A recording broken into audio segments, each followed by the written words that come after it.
अग्निपथ योजना को लेकर सेना और अर्धसैनिक बलों के पूर्व अधिकारियों की राय बटी हुई है। पहले आपको सुनाते हैं उन जानकारों की राय जिनके हिसाब से ये योजना आर्थिक तौर पर तो ठीक है, लेकिन सेना की युद्ध लड़ने की क्षमता की दृष्टि से ठीक नहीं। जो ये स्कीम लाए हैं प्रॉब्ली इकोनोमाइज करने के लिए शायद लाए हैं। कॉम्बैट प्रिपेयर्डनेस के लिए ये जरूरी है कि सोल्जर्स को एक लंबा टेन्योर दिया जाए। अब 4 साल का टूर ऑफ ड्यूटी है, उसमें इनकी 6 महीने की ट्रेनिंग होगी, जो पहले शायद 9 महीने की होती थी। तो पहले तो ये हाफ ट्रेंड होंगे। दूसरा, 4 साल में जब तक ये रवां होंगे तब तक इनका निकलने का टाइम हो जाएगा।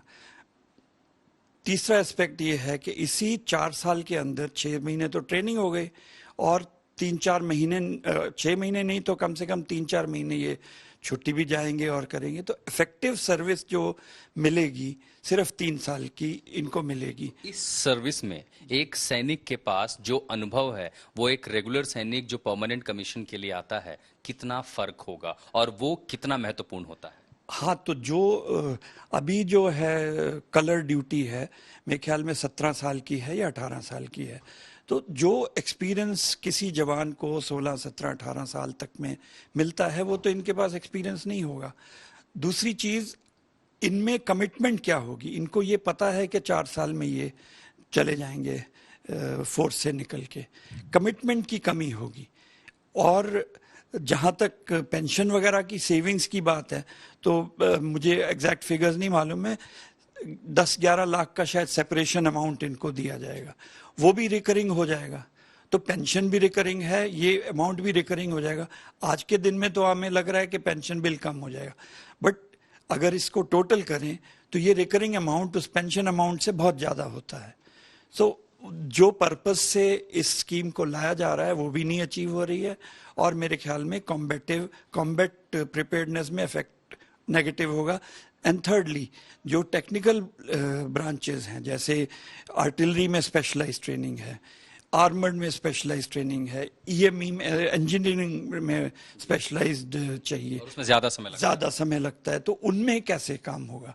नई स्कीम है, ये बिल्कुल नई है, इसको ट्राई आउट नहीं किया गया है, ना कोई पायलट प्रोजेक्ट चलाया गया है, ना कोई टेस्ट बेड किया गया है।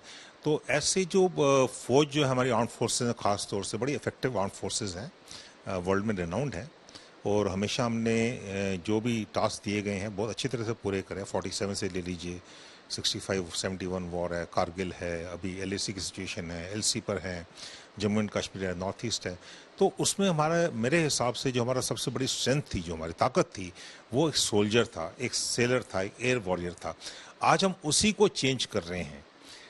रिक्रूटमेंट प्रोसेस वही है, रिक्रूटमेंट क्राइटेरिया वही है, रिक्रूटमेंट बेस वही है, लेकिन हम बदली क्या कर रहे हैं, टर्म एंड कंडीशन सर्विस।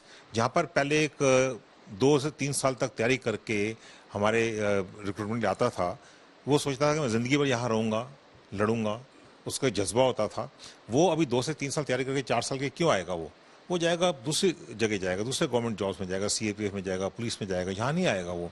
तो एक तो हमारे जो रिक्रूटमेंट बेस कम हो जाएगा, अच्छे जवान नहीं आएंगे, और दूसरा जो हमारे यूनिट्स हैं, खास तौर से रेजिमेंटल हमारा सिस्टम है, वो काम करता है हमारे नाम नमक निशान पे, हमारे रेजिमेंटल इथॉस में। जो इज्जत है, यूनिट की इज्जत, वो सबसे प्यारी है। अगर आप देखें फर्स्ट वर्ल्ड वॉर में, सेकेंड वर्ल्ड वॉर में जो हमारे सोल्जर्स लड़े थे, वो ब्रिटिश आर्मी के नहीं लड़े थे, ब्रिटिश नहीं लड़े थे, वो लड़े थे अपनी यूनिट के लिए। सारागढ़ी की लड़ाई हुई थी 36 सिख के लिए, और किसी चीज़ नहीं हुई थी। वैसे हमेशा से हम लड़ते रहे हैं। कारगिल लड़ाई देखिए, अगर विक्रम बत्रा ने बोला ये दिल मांगे मोर, किस लिए बोला उसने? अपनी यूनिट के लिए, बटालियन के लिए बोला। तो आज हम उसी ताकत को हम इरोड करने की, मतलब ये इरोड होगा नहीं। 4 साल में कोई ऐसा जवान मैं नहीं समझता जो आएगा और बोलेगा कि मैं अपने देखा इसके बाद मुझे इतना पैसा मिलेगा, इतनी नौकरी मिलेगी, इतना ये मिलेगा, तो मैं घर जा रहा हूँ सेफ्टी से। रिस्क क्यों लेगा? वो रिस्क अवर्जन होगा उसमें। तो सर बहुत सारी चीज़ें अभी सोचने को है, देखने को है।